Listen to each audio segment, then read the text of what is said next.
Welcome back, my friends, to another episode of The Good, the Bad, and the Bible.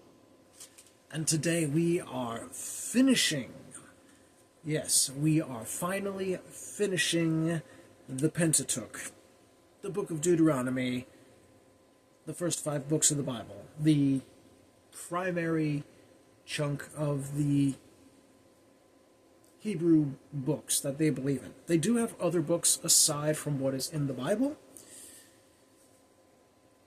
Why is that? Well, that's because the Bible was not put together by Jewish people. It was put together by the Council of Nicaea that was created by Emperor Constantine.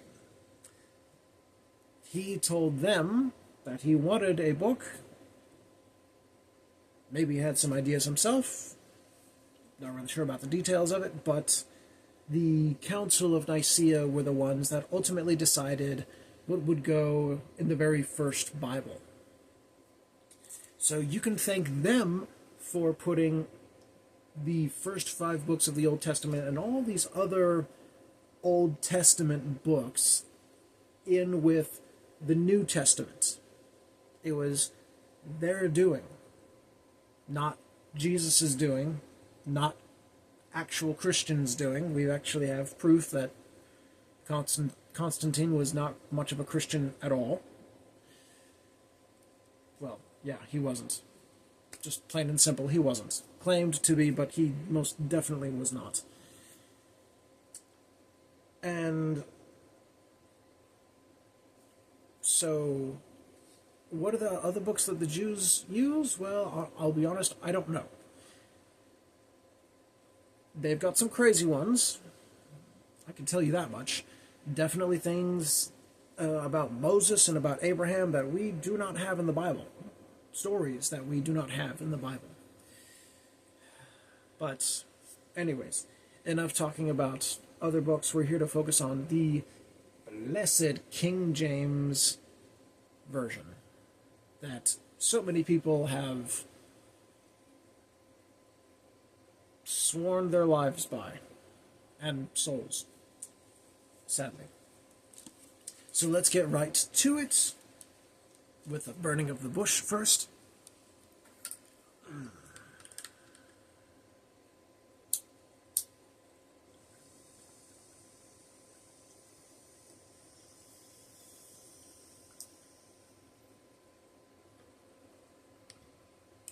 Yes, that's the stuff.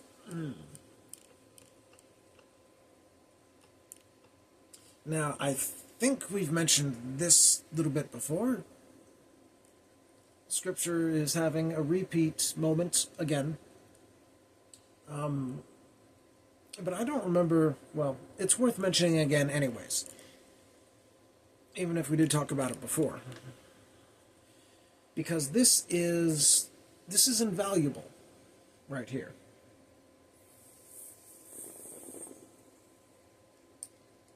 Verse 3 of chapter 29. Moses is talking to the Israelites, talking about how they were in the wilderness and everything, and he says to them, "The great temptations which thine eyes have seen, the signs and those great miracles, yet the Lord hath not given you an heart to perceive, and eyes to see, and ears to hear, unto this day. And I have led you 40 years in the wilderness. Your clothes are not waxen old upon you, and thy shoe is not waxen old upon thy foot." What exactly does that mean? Well, we actually have a couple things here that I want to focus on.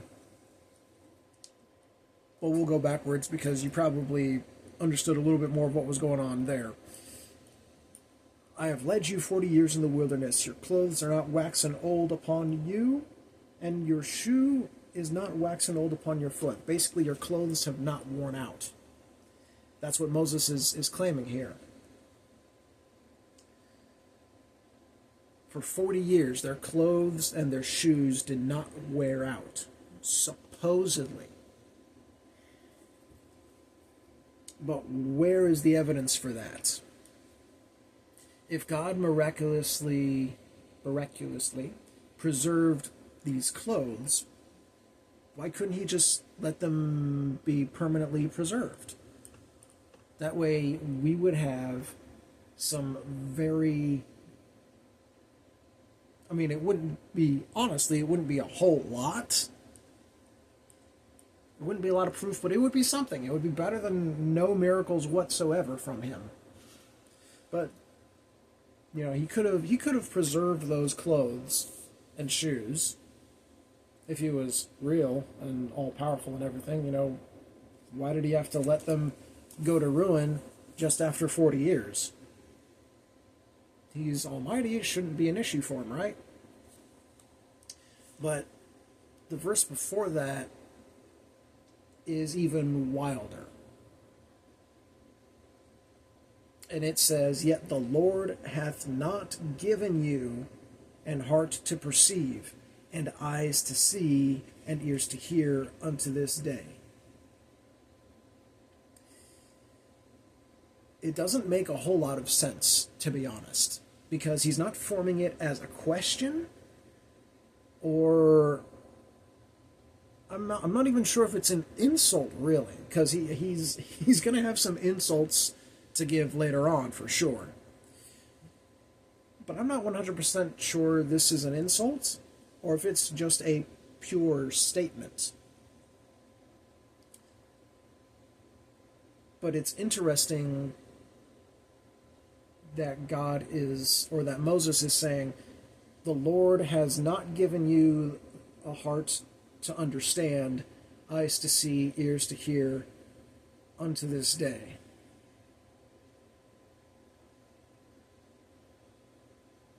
I'm not sure if he's making an excuse for their stubbornness.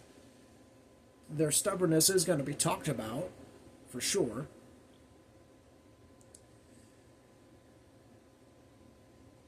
But it's almost like God has some part to play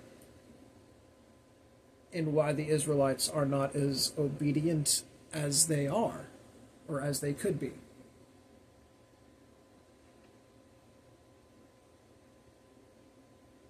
It's like he's trying to not take responsibility.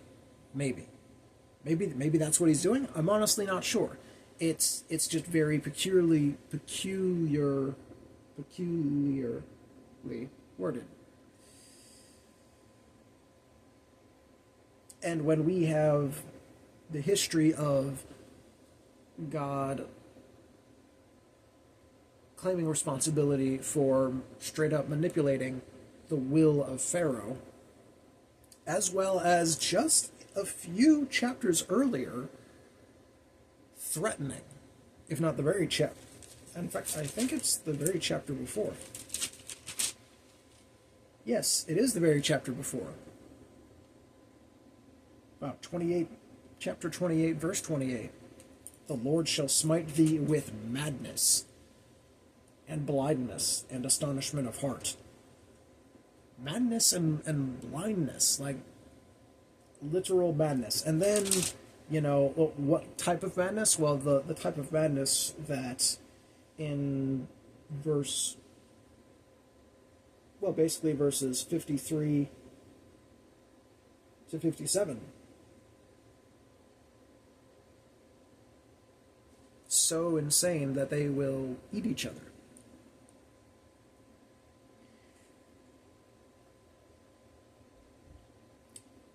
But God is deliberately letting them know, hey, I have not given them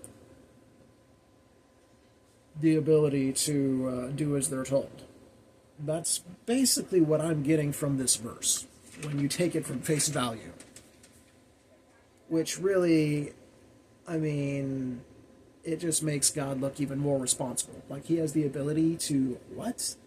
He has the ability to make people listen to him or to disobey him. Well, actually, so far, all we've seen is that he has the ability to make people disobey him.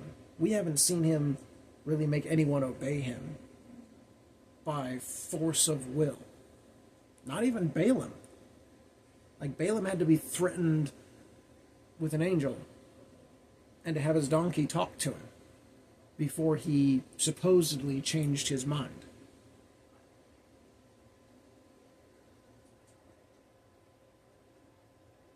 I mean, nothing's coming to mind right now, but honestly, I can't think of a single incident where God manipulated someone's mind directly to make them obedient to his will. Like the way he did Pharaoh.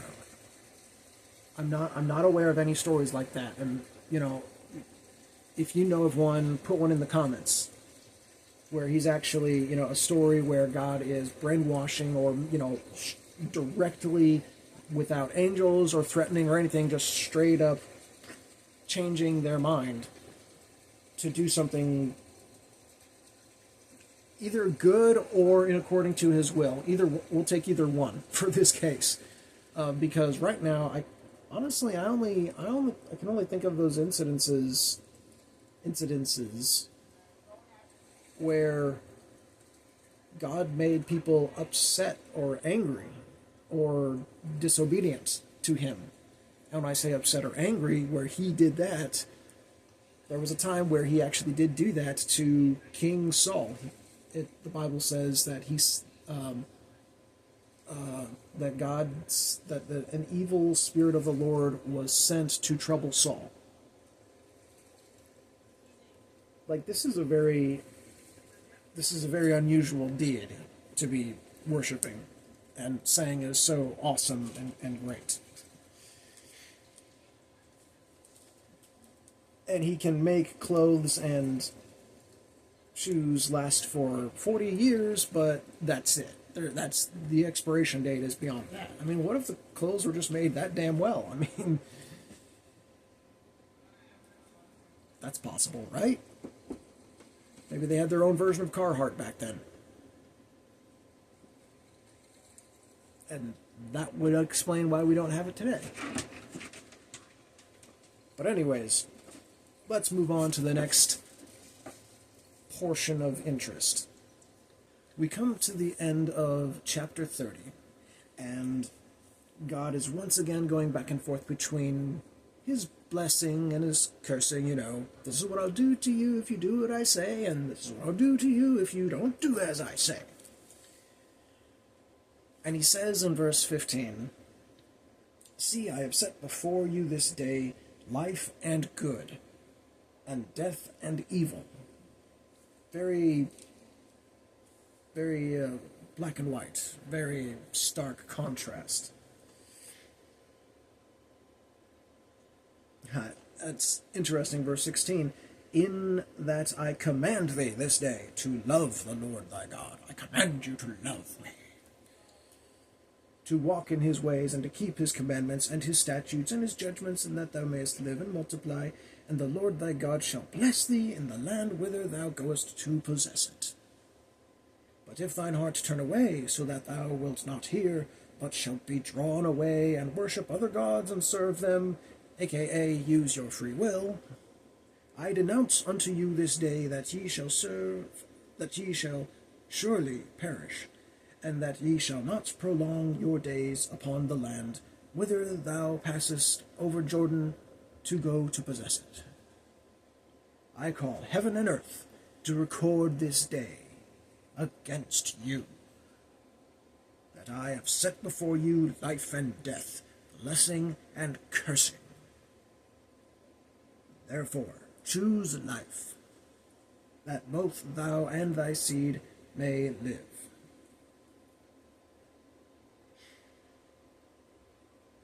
And reading this, it made me wonder, this kind of sounds like a personality disorder, but I can't really place which one. And we have talked about narcissism before, and we have identified verses that prove that either Moses and or Yahweh, depending on how you take him, are most definitely narcissists. But this wasn't I wasn't quite sure if this particularly lined up with that, so I decided to, type in, what is the type of person, or what is the personality trait where someone is very violent and angry with people that don't agree with them, but they are very loving and charitable to those who do agree with them. That's basically what I typed into Google, in a little bit better terminology than that, actually. But point being, I put that in and I found an article that lists in depth, except not as many verses as what I would like to have seen, but I've seen all the verses that back literally everything up.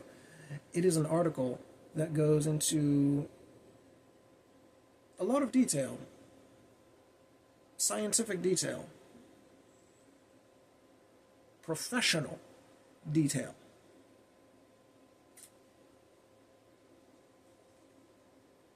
of all the personality traits of Yahweh. And he's got a lot of them, and they're not good. And I'm going to share it with you in the description down below. I think you'll find it very educational, because it more than backs up what I've been saying on this channel all along. I just did it piece by piece with all the Bible verses.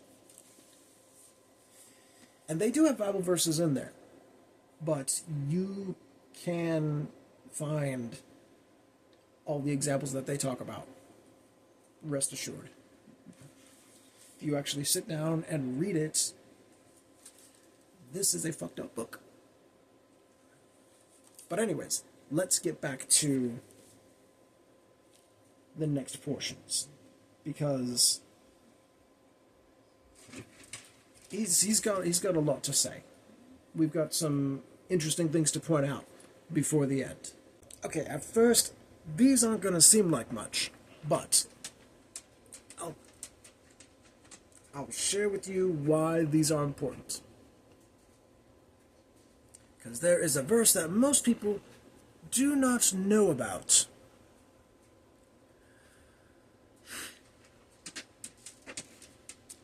So here we go. Chapter 31, verse 6. Moses is speaking to Joshua, and he says, "Be strong and of good courage. Fear not, nor be afraid of them," the baddies that they have to go fight. "For the Lord thy God, he it is that doth go with thee. He will not fail thee, nor forsake thee." Verse 8. "And the Lord, he it is that doth go before thee. He will be with thee. He will not fail thee, neither forsake thee. Fear not, neither be dismayed."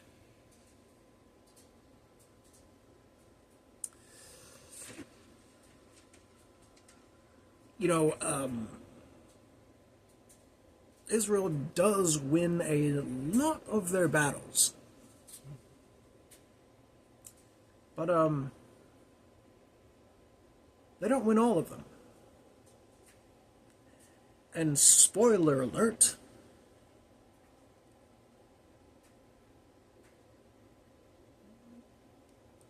one of the times that they lose is attributed not to the Israelites doing anything wrong or disobeying Yahweh, but because the enemy had iron chariots. This is a thing. It really is. It is in Judges, chapter 1, verse 19. Look it up. And enjoy the story. But yes, that is that's not for 2 more books, so that's why I wanted to share that. It's just interesting because, God did not come through. He very much so did not come through that time. Because The devil had better equipment.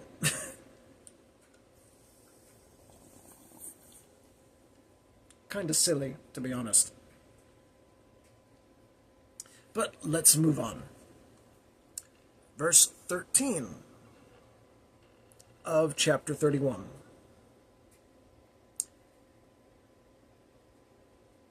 He's telling them, well, okay, I should perhaps start in verse 12.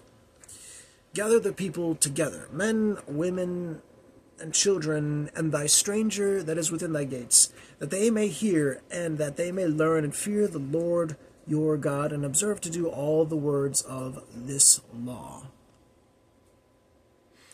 And that their children, which have not known anything, may hear, and learn to fear the Lord your God, as long as ye live in the land whither ye go over Jordan to possess it.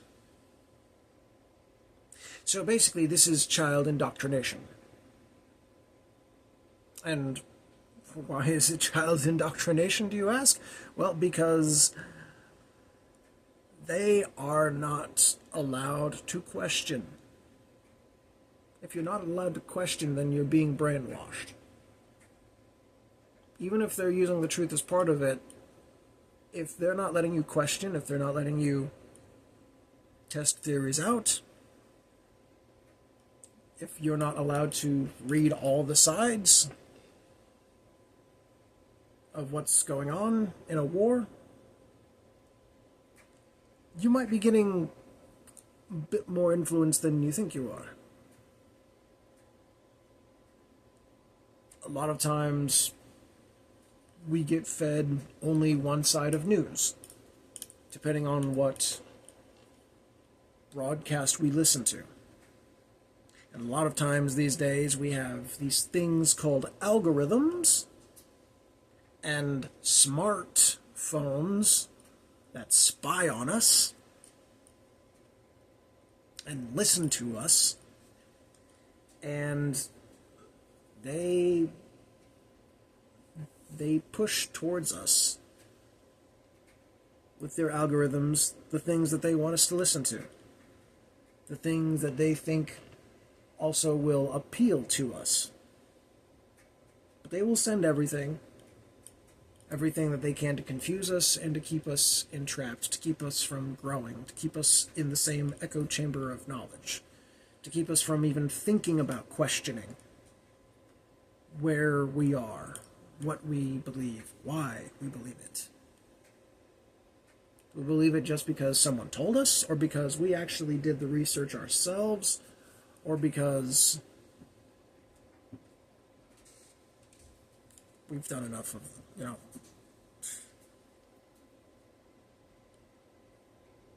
I mean, it's true, there is only so much that we can research for ourselves, but to be able to read at all is a gift.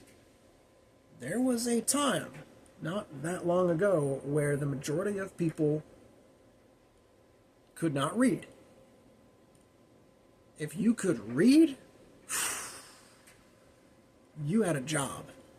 Like a nice, paying job. You more than likely had a roof over your head provided. I mean, being able to read was invaluable back in the day. Did people lie in what they wrote back then? Yeah, they did. They did that too. To be honest, humans have always lied, even before they could write, okay? That's just something we got to deal with. And that's why it's important to learn to be educated enough to be able to study these things for ourselves. If we can't read for ourselves, how are we going to decide if what we're being told is in the book is right or not? If we can look at it ourselves, we can determine, hey, you know what? Yeah, you're right. That doesn't make a whole lot of sense. Why is that in there? Why does that, how does this count as being holy? How is this command considered a holy commandment? But we're told not to question. We're told not to think for ourselves. We are told to ask. We're actually told that in the next chapter. Yeah, tell your, or sorry, ask your. Remember the days of old. Consider the years of many generations. Ask thy father, and he will show thee, thy elders, and they will tell thee. Ask. Yeah, ask. But don't question. Don't say, is that really how it happened? Or was it made up? It's okay to question. Questioning is how we grow. And a lot of times it's how we uncover lies. And when people don't want us to question, most of the time that means there is something that they are trying to hide. In fact, it always means there's something that they're trying to hide.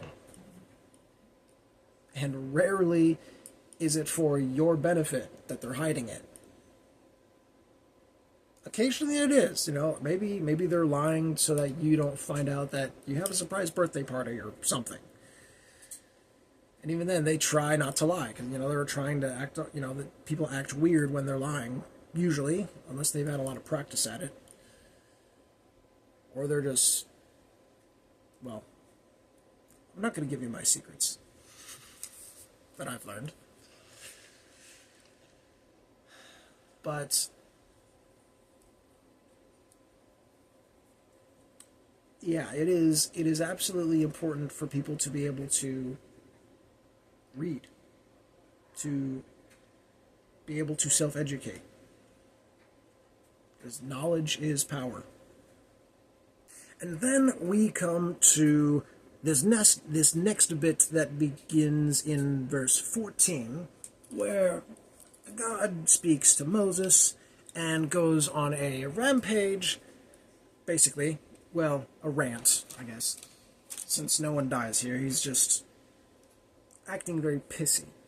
He goes off on Moses about how, after you die, the children of Israel, they're going to lose their shit. They're going to go, literally how he puts it, whoring after other gods. I know, the wording, am I right? And then he says, and then I'm going to be angry, and then I'm going to abandon them and leave them to their fate, to their enemies. And then we're going to go through a whole cycle of when they repent, then I'll bring them back. And he's just insane, absolutely going back and forth the whole time. And then... And what exactly does God do to prevent all this? And then he even says this at the end of the chapter. He says, verse 27, "For I know thy rebellion and thy stiff neck. Behold, while I am yet alive with you this day, ye have been rebellious against the Lord, and how much more after my death?" Oh, I guess this is Moses. Sorry, this is what I had underlined. This is Moses speaking to the Israelites. Although, to be fair, God... I believe God does say that himself as well. But he goes on to say in verse 29, "For I know that after my death ye will utterly corrupt yourselves and turn aside from the way which I commanded you, and evil will befall you in the latter days, because ye will do evil in the sight of the Lord to provoke him to anger throughout the work of your hands."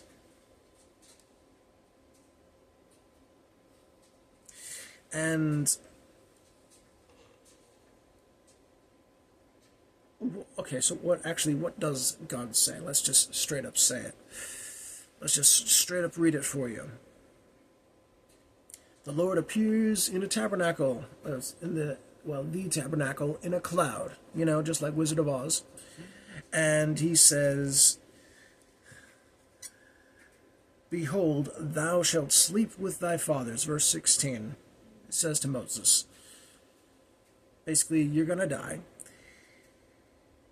Thou shalt sleep with thy fathers, and this people will rise up and go a-whoring after the gods of the strangers of the land, whither they go to be among them, and will forsake me, and break my covenant which I have made with them. Then mine anger shall be kindled against them in that day, and I will forsake them, and I will hide my face from them, and they shall be devoured, and many evils and troubles shall befall them, so that they will say in that day, Are not these evils come upon us, because our God is not among us? And I will surely hide my face in that day for all the evils which they shall have wrought, in that they are turned unto other gods. So what does God do? Does he do anything to try and prevent Israel from turning away? Is he going to keep on performing miracles? Is he even actually going to do anything to, try and prevent this? He's going to write a song. And you know what? It's not even really said to be meant to help prevent them from doing this. It's just something that Moses is supposed to write. It's a song that just talks about basically what they've been through and what they're going to get, or what will happen to them if they have disobeyed or will disobey. It's fairly, actually no, it's not a short song, because it's the entire next chapter, which is a whopping 52 verses.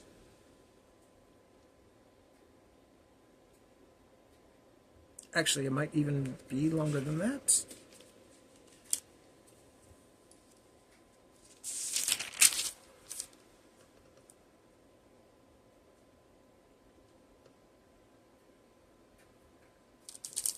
Well, it's a long-ass song. I thought it was short for some reason, but, well, we all make mistakes. And yes, so that's pretty much it. Well, just for shits and giggles, let's look at some of the song, shall we? Because after that, that's pretty much it.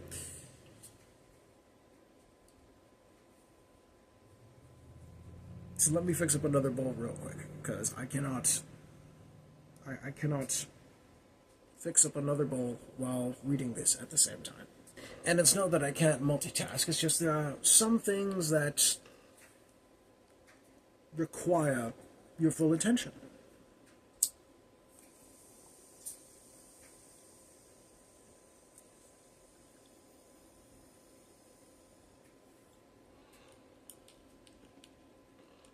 So right off the bat, verse 4 of chapter 32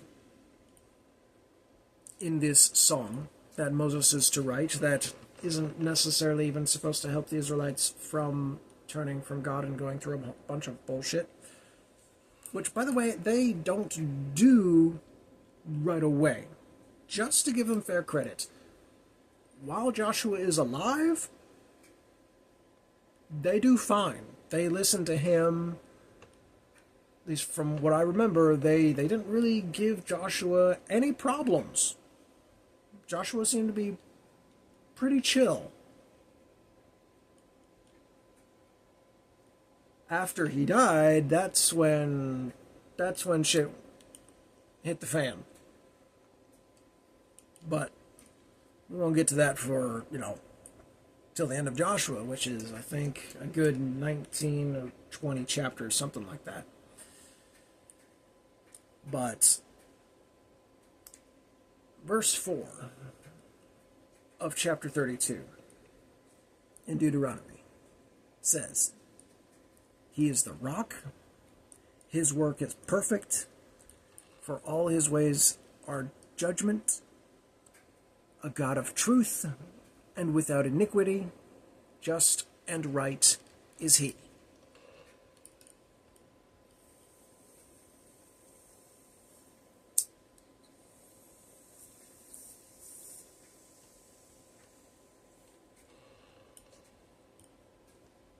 Let me ask you something, viewer.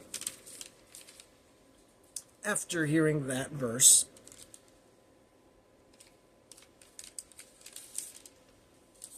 is there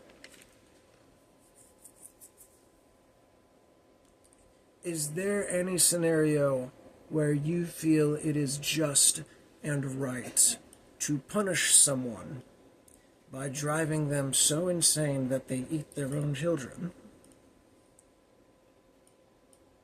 Because that is something Yahweh threatens to do in chapter 28,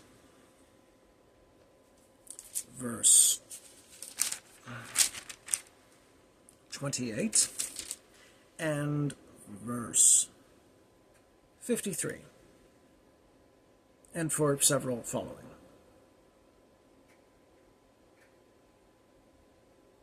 And you can Google this one, because I don't feel like looking it up again for the umpteenth time. I should probably have it memorized by now, but I think it's in Numbers, but I could be wrong. Is there any scenario where you feel it is just and right to execute a virgin for not being a virgin? And furthermore, executing them by throwing rocks at them in front of their father's house, no less.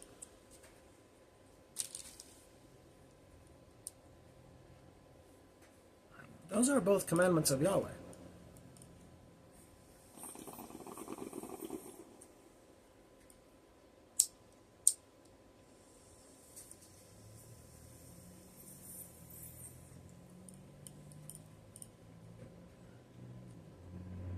I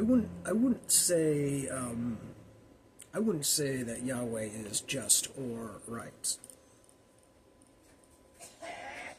Maybe a few good ideas scattered about here and there, but,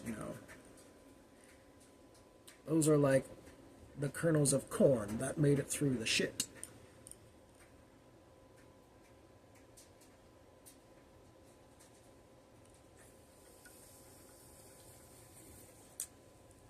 Verse 16, they provoked him to jealousy with strange gods, with abominations provoked they him to anger. They provoked God, provoked him. The God that's supposed to be of love and mercy, great kindness, and, holy, and, the example of ultimate patience, provoked to jealousy? Though he does outright say that he is a jealous God. Humans can't be jealous, but he can.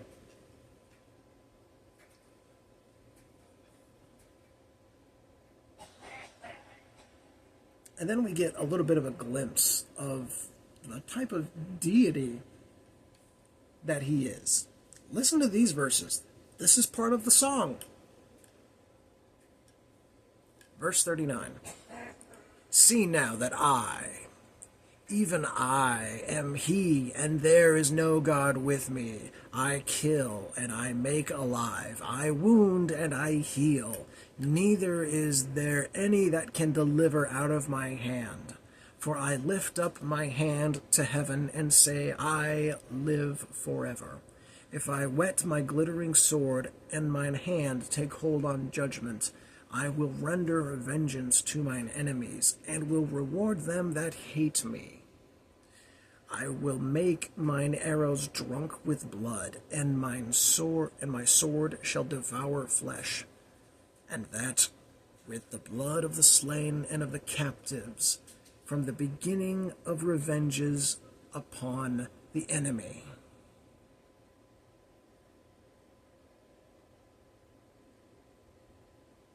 Some graphic shit.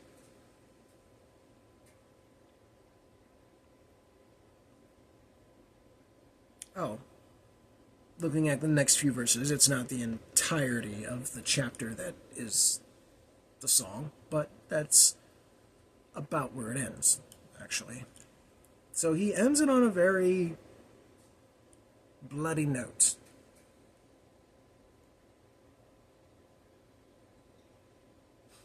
Even the very last verse that I didn't read, which, well, I'll read it for you now. He says, "Rejoice, O ye nations, with his people, for he will avenge the blood of his servants, and will render vengeance to his adversaries, and will be merciful unto his land and to his people."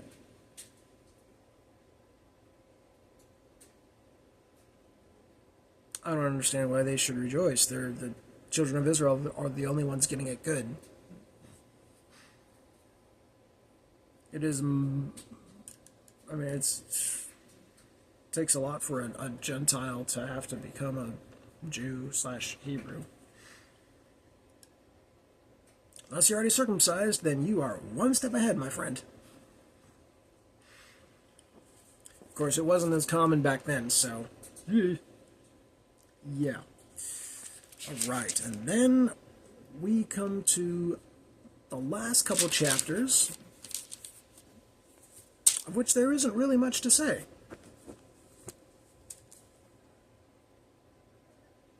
Moses is talking to the children of Israel because he is literally about to die. He's blessing all the different tribes,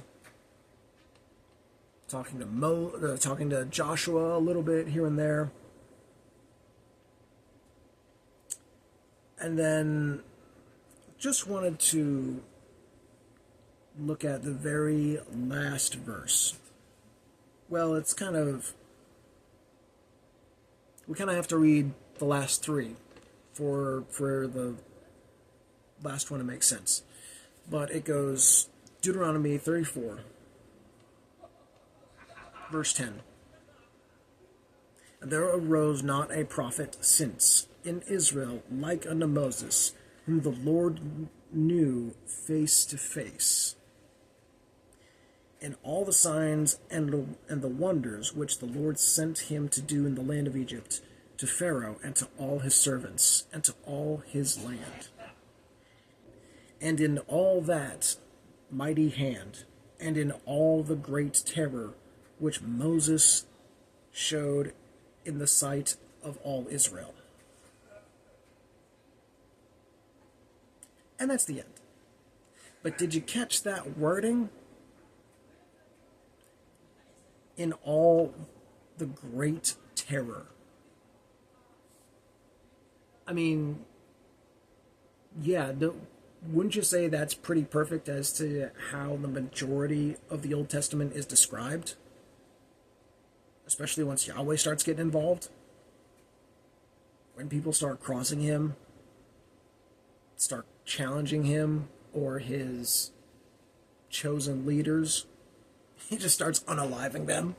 And then all these different laws and so many scenarios where people are to die or, to drink muddied water, literally.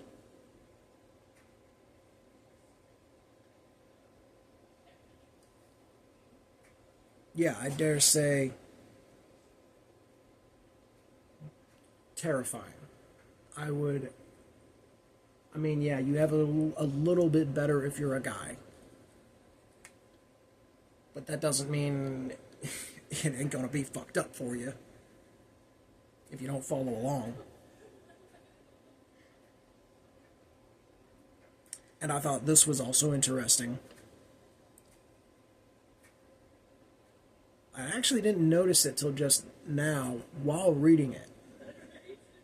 But in verse 10 it says, "There arose not a prophet since in Israel like unto Moses."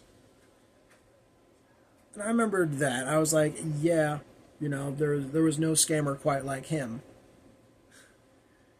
But then it says, "whom the Lord knew face to face."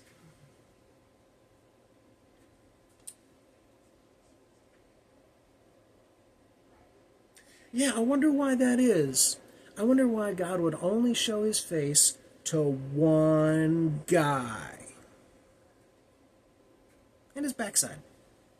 Or whatever scholars say that they think that meant. Supposedly, Moses saw something that made his face glow. And that was all the proof they needed. Don't know if he shined up with some oil or something, but that's the best they got. And Moses is the only one.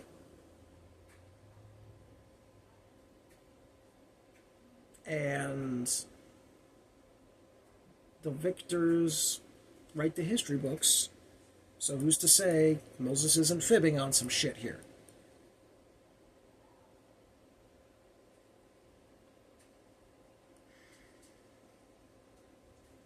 Who's to say he didn't know some tricks from Egypt or from people he could have learned in between his time, in between Pharaoh and when he got with the people that Jethro, I think was his name, the people that he got tangled up with that supposedly helped him survive. That's what we're portrayed to see in the movies and the cartoons, but we only know what happened based on what we're given here, and a lot of the times things get left out, and we know that because we've been through that already. Here in the Bible, in this series, we have seen where they have repeated a story and the details did not line up. Sometimes they left some shit out, and it was some dark shit.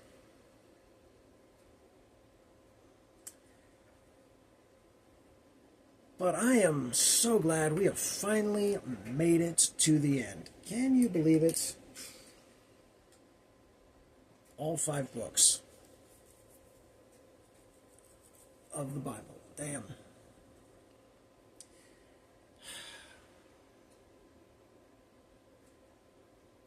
That's been a wild ride, I will say. There was a lot more messed up stuff in there than I remembered reading it. Back when we used to read this stuff every single day. Right over my head. Had no idea what we were reading, or what I was reading. We're finally done. And as promised, next video we will be beginning reading a book from my childhood. And I did not finish it like I intended last time I started reading it, but I decided we would go through it now.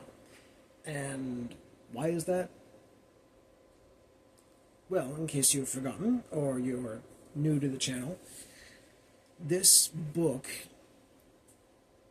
well, for one thing, it is a Christian book, so for Christian entertainment, it was actually meant for kids. But it's not like a kid book. Like I guess it's like young teens. But it's from the series called the Cooper Kids series, and it is about, the series in general is about 2 kids and their father, who is an archaeologist, and they go with him on his adventures, his digs. Basically, he is basically a Christian knockoff of Indiana Jones, minus the bullwhip. You know, replace the bullwhip with 2 kids. He's got the gun and the hat. Oh, yeah, and a Bible. Or maybe replace the Bible with the whip. I don't know. But they don't dwell a whole lot on the Christian aspects. It is a lot of adventure, and I am going with this particular book because first off, it was my favorite, but also the historical era that they are exploring in this book, because they go through many different, they don't time travel, but they go through many different types of scenarios, and it's not really like Bible themed. It's just them on these archaeology based adventures, and there's nothing like really mystical or anything like that. Like in Indiana Jones, it's all there's usually like some sort of literal explanation, scientific explanation as to what's happening and why, all that. But so anyways, this particular book deals with a legend, I suppose, in the book, a legend that survives from the Philistine days, back when Israel was invading and fighting with the different nations in the area. And this story, yes, it takes place out there, and it talks about the giants that were out there, and there's well, I don't want to give too much of it away, but it's fun. It's quite exciting, and it was actually, well, one of many books that my dad, one of the few cool things that he did. There was a handful of cool things that he actually did for us, and one of them was reading to us a chapter in a book, usually a Christian entertainment type book, one of these, or the Left Behind books, if you've ever heard of those. We actually read the entire series, both of those series actually. But yes, so I'm going to read it to you, and maybe review it a little along the way, but I'm mostly just going to read it, not going to be, well, I mean, honestly, there's not a whole lot to comment or review on, except for maybe the spiritual bits when we get to them, which, like I said, there are not a whole lot. So it will be, even though it's still Christian themed, it's going to be a bit of a break in a way. So I hope you will come back and join us for that. And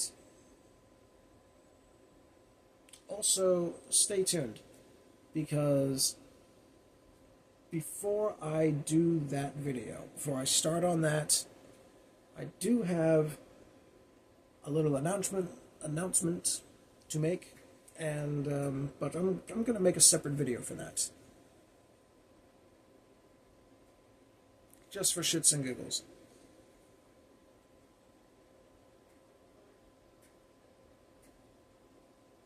So don't miss out on it. It's fairly important. And that is everything. That is everything I wanted to say. So, till next time, my friends, stay safe and farewell.